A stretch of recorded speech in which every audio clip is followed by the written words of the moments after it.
श्री गुरुचरित्र कथासार अध्याय 13वा। श्री गणेशाय नमः, श्री सरस्वत्यै नमः, श्री कुलदेवताय नमः, श्रीपाद श्री वल्लभाय नमः, श्री नृसिंह सरस्वत्यै नमः। पोटदुखीवर पकडण्याचे औषध। नामधारकाने सिद्धमुनींची स्तुती केली व पुढे नृसिंह सरस्वतींचा वृत्तांत आणखी सांगावा अशी विनंती केली। त्यांची जिज्ञासा पाहून सिद्धांना फार संतोष झाला आणि ते म्हणाले, प्रयाग येथे नृसिंह सरस्वती काही काळ राहिले। तेथे माधव सरस्वती शिवाय आणखी फार प्रज्ञावंत असे 6 शिष्य त्यांना मिळाले। त्या शिष्यांबरोबर ते पुन्हा दक्षिणेस कारंज गावात आले। त्या सर्वांना गावातील लोक मोठ्या सन्मानाने पूजू लागले। त्यांना लोक दत्तात्रयांचा अवतार मानू लागले। माधव व अंबाभवानी या त्यांच्या मातापित्रांनीही नृसिंह सरस्वतीचे दर्शन घेतले। हा आपलाच मुलगा व गेल्या जन्मीचा श्रीपाद श्रीवल्लभ हे त्यांनी ओळखले आणि जगाला वंदनीय असा पुत्र तुला होईल हे वचन कसे खरे झाले त्याचे त्यांना आनंदाश्चर्य वाटले। पुत्राने संन्यास घेतला तर 42 पिढ्यांचा उद्धार होतो आणि माझ्या संन्यासामुळे असेच उत्तम फळ पितरांना मिळाले आहे असे नृसिंह सरस्वतींनी त्यांना सांगितले। त्यांना रत्नाई म्हणून एक बहीण होती। तिने स्वामींना शरण जाऊन संन्यास घेण्याची इच्छा प्रकट केली, पण ते म्हणाले, स्त्रियांनी पतीची सेवा करावी, त्यातच त्यांना मोक्ष मिळतो। तू संसारच करावास। तेव्हा ती म्हणाली, माझे प्रारब्ध काय आहे? श्री गुरु म्हणाले, गतजन्मी तू गायीला लाथ मारली होतीस, शेजारी राहणाऱ्या स्त्री पुरुषांमध्ये भांडण लावले होतेस। तुला कोड उठणार आहे। कारण काय? गायीला लाथ मारलीस म्हणून आणि भांडणे लावलीस म्हणून तुझा पती तुझा त्याग करून तापसी होईल। कुष्ठरोगाने तो अगदी जर्जर झालीस म्हणजे मग माझे तुला पुन्हा दर्शन होईल। भीमा नदीच्या तीरावर अमरजा नदीच्या संगमावर जे तीर्थ आहे तेथे गेल्यावर व स्नान केल्यावर तुझे पाप नष्ट होईल। अशा प्रकारे तिला मार्गदर्शन करून श्री गुरु पुढे त्र्यंबकेश्वर क्षेत्राला गेले। त्या ठिकाणी गौतमी किंवा गोदावरी नदीचा उगम आहे। ते तीर्थक्षेत्र फार प्रसिद्ध आहे।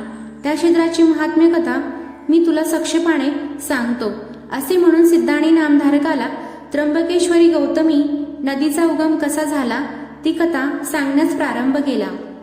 शंकराने गंगा आपल्या माथ्यावर धारण करून ठेवली होती। ती जर भूतलावर आणता आली तर येथे बहुत लोकांचे कल्याण होईल असा विचार त्र्यंबकेश्वर स्थानाच्या आसपास साळींची शेती करणाऱ्या काही ऋषींच्या मनात आला। गौतम मुनी शंकराचा मोठा प्रिय भक्त आहे। तेव्हा त्याने जर मनावर घेतले तर हे काम होऊ शकेल असा त्यांनी विचार केला। त्यांनी गौतमाला तसे करण्यास उत्सुक करण्यासाठी एक युक्ती योजली। त्यांनी योगबळाने दुर्वापासून एक गाय निर्माण केली व गौतमाच्या शेतात भाताच्या लोंब्या खाण्यासाठी तिला पाठविले। ती आपले शेत खात आहे हे पाहून तिचे निवारण करण्यासाठी गौतमाने एक दर्भ फेकला, पण ऋषींच्या मायाशक्तीने त्या दर्भाचे वज्रासात रूपांतर झाले। त्याने ती खोटी गाय मरण पावली। गौतमाला आपल्या हातून गोहत्या घडली असे वाटले। त्याने भोळेपणाने त्याच ऋषी मंडळीस विचारले, या माझ्या पापाला प्रायश्चित काय? त्याला ऋषी म्हणाले, गंगा जर येथे भूतलावर आणलीस व तिच्या स्नान केलेस तर तू पापमुक्त होशील। गौतमाला ते पटले। त्याने दीर्घकाळ तप केले। शंकर प्रसन्न झाला। गौतमाला वर माग असे म्हणाला। तेव्हा गौतमाने शिवशीर्षीची गंगा अक्षत त्र्यंबक क्षेत्री प्रगट व्हावी व 3 स्नान करून सर्वांचा पाप विनाश व्हावा असा वर मागितला। तेव्हा श्री शंकराने तिथे गंगा आवर्तीन केली। तिलाच गौतमी किंवा गोदावरी म्हणतात। तिच्या पात्रात स्नान केल्याने सर्व पापांपासून मनुष्य मुक्त होतो असे महात्म्य आहे। श्री नृसिंह सरस्वतींनी ती तीर्थयात्रा केली आणि पुढे ते लोकांवर अनुग्रह करण्यासाठी पर्यटन करीत असता मंजरिका नामक गावी आले। तेथे माधवारण्य नावाचा साधक त्यांना शरण आला। तो नृसिंह सरस्वतींची मानसपूजा नित्य करीत असे आणि योगायोग असा की तेच साक्षात त्याच्यासमोर प्रगट झाले। तो फारच चकित झाला। त्याने तात्काळ गुरूंची स्तुती केली। गुरूंनी त्याला दत्तात्रयांचा स्वरूप दाखविले। माधवाला परमानंद झाला। गुरूंची तो वारंवार वंदनपूर्वक स्तुती करू लागला। गुरु त्याला म्हणाले, तुझ्या मानसपूजेमुळे भगवान दत्तगुरु तुला प्रत्यक्ष दर्शन देतील. तू ब्रह्मलोकी जाशील या शंका धरू नको. तेथून स्वामी गंगेच्या तीरावर वासब्रह्मेश्वर तीर्थास गेले. तेथे सर्व शिष्यांसहित त्यांनी स्नान केले. तेथे तीरावर पोटदुखीने फार ग्रस्त झालेला एक ब्राह्मण आला व वाळवर गडाबडा लोळू लागला. त्याला अन्न मुळीच पचत नसे. 15 दिवसांनी किंवा महिन्याने तो जेवे, पण तेही त्याला पचत नसे. आदल्या दिवशी तो सणाचे जेवण जास्त जेवला होता आणि आता कासावीस झाला होता. त्याचे पोट एवढे दुखत होते की तो नदीत प्राणच द्यायच्या तयारीत होता. त्याने पोटावर एक शिळा बांधली होती. शंकराचे नाम घेत होता. स्वतःच्या पूर्वकर्माला दोष देत होता. जेव्हा स्वामींनी त्याला पाहिले तेव्हा शिष्याने ते म्हणाले, जा जा त्याला इकडे आणा पाहू. त्यांनी त्याला जवळ आणले. स्वामी म्हणाले, अरे उगाच का प्राण टाकतोस, काय झाले सांग तरी. तेव्हा त्याने आपली परिस्थिती सांगितली. स्वामी म्हणाले, एवढेच ना, तुझी व्यथा गेलीच म्हणून समज. माझ्याजवळ तुझ्यासाठी औषध आहे. तू एवढेच कर. आता तू मनसोक्त भोजन कर. तुझे पोट दुखणार नाही. ते ऐकून त्या ब्राह्मणाचे मन जरा शांत झाले. तेवढ्यात त्या ग्रामाचा अधिकारी नदीतीरी आला. स्वामी पुढे त्याने साष्टांग नमन केले. आपले जीवन सर्वथा धन्य झाले म्हणून स्वामींची स्तुती करू लागला. स्वामींनी त्याला नाव वगैरे विचारले तेव्हा तो म्हणाला, माझे नाव सायनदेव असे आहे. मी कडंगची गावाचा राहणाऱ्या या गावात पोटासाठी नोकरी करण्याकरता आलो. यवनाच्या नोकरीत मी आहे.